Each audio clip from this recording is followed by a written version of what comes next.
નમસ્કાર વિદ્યાર્થી મિત્રો, સ્વાગત છે તમારું ફોર યર એક્ઝામ યુટ્યુબ ચેનલમાં।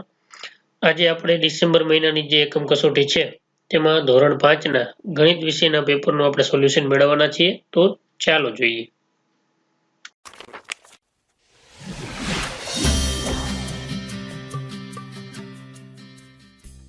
પ્રશ્ન 1, નકશો જોઈ તેની નીચે આપેલા પ્રશ્નોના ઉત્તર લખો। તો અહીંયા નકશો આપેલો છે ગુજરાતનો।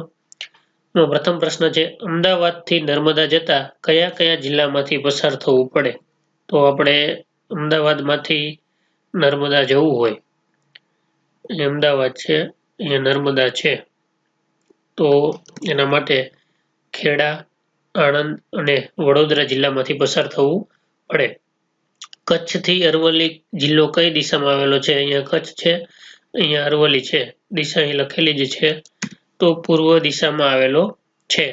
મોરબીને કયા કયા જિલ્લાની હદ અડે છે? અહીંયા મોરબી જિલ્લો છે તેને કચ્છ, જામનગર, રાજકોટ અને સુરેન્દ્રનગર જિલ્લાની હદ અડે છે, તો જામનગર, રાજકોટ, સુરેન્દ્રનગર અને કચ્છ। પાટણની ઉત્તરે કયો જિલ્લો આવેલો છે? તો અહીંયા પાટણ છે, એને ઉત્તર દિશામાં જોઈએ તો બનાસકાંઠા જિલ્લો આવશે। દરિયાકાંઠો જેની હદને અડતો હોય એવા બે જિલ્લાના નામ? તો કચ્છને પણ લખી શકાય, અહીંયા મોરબીને પણ અડે છે, જામનગર, દેવભૂમિ દ્વારકા, પોરબંદર, જુનાગઢ, ગીર સોમનાથ, અમરેલી, ભાવનગર, અમદાવાદ, ભરૂચ, સુરત, નવસારી, વલસાડ, કોઈ પણ બે જિલ્લા તમે લખી શકો છો। અહીંયા મેં ભાવનગર અને પોરબંદર લખેલું છે, તમે કોઈ પણ જિલ્લો લખી શકો છો। પ્રશ્ન 2, અહીં 1 સેમી માપવાળી જાળી પર મીણબત્તીનું ચિત્ર દોરેલ છે। આ ચિત્રને બાજુમાં આપેલ 2 સેમીના માપવાળી જાળીમાં દોરો। તમે દોરેલ મીણબત્તીનું ચિત્ર મૂળ ચિત્ર કરતાં કેટલા ગણું મોટું છે? તો અહીંયા 2 સેમીની જાળી છે એટલા માટે ચિત્ર છે એ 2 ગણું મોટું થાય। નીચેના નકશાને ધ્યાનથી જુઓ અને તેની નીચે આપેલા પ્રશ્નોના જવાબ આપો। તો લાઇબ્રેરીની લંબાઈ તથા પહોળાઈ કેટલી? અહીંયા લાઇબ્રેરી આપેલી છે। આ જે ખાનું છે એને આપણે 1 સેમીનું ખાનું ગણીએ તો 1 અને 2 સેમી બરાબર 5 મીટર થાય। તો લાઇબ્રેરીની લંબાઈ પણ 5 મીટર અને બંને બાજુ સરખું છે એટલે પહોળાઈ પણ 5 મીટર થાય।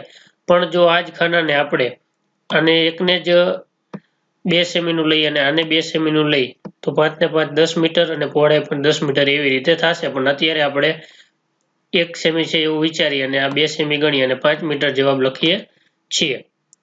ત્યારબાદ કાર્યાલયની પૂર્વ દિશા તરફ શું છે? અહીંયા કાર્યાલય છે અને પૂર્વ બાજુ જોઈએ તો બગીચો છે।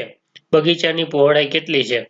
તો બગીચાની પહોળાઈ આપણે જોઈએ તો 1, 2, 3 અને 4, તો 2 ખાના ભેગા થાય તો 5 મીટર અને બીજા 2 5 ને 5 10 મીટર એટલે બગીચાની પહોળાઈ 10 મીટર આવશે। એ જ વસ્તુ આપણે ઉપરમાં જોયું તો એ રીતે જો આપણે કરશું કે 2 સેમીનું ખાનું લેશું તો 2, 2, 4, 6, 8, તો એવી રીતે કરવા જઈએ તો 20 મીટર થઈ જશે બરાબર। પણ આપણે અત્યારે 1 સેમીની લંબાઈના આધારે જવાબ લખવાનો છે।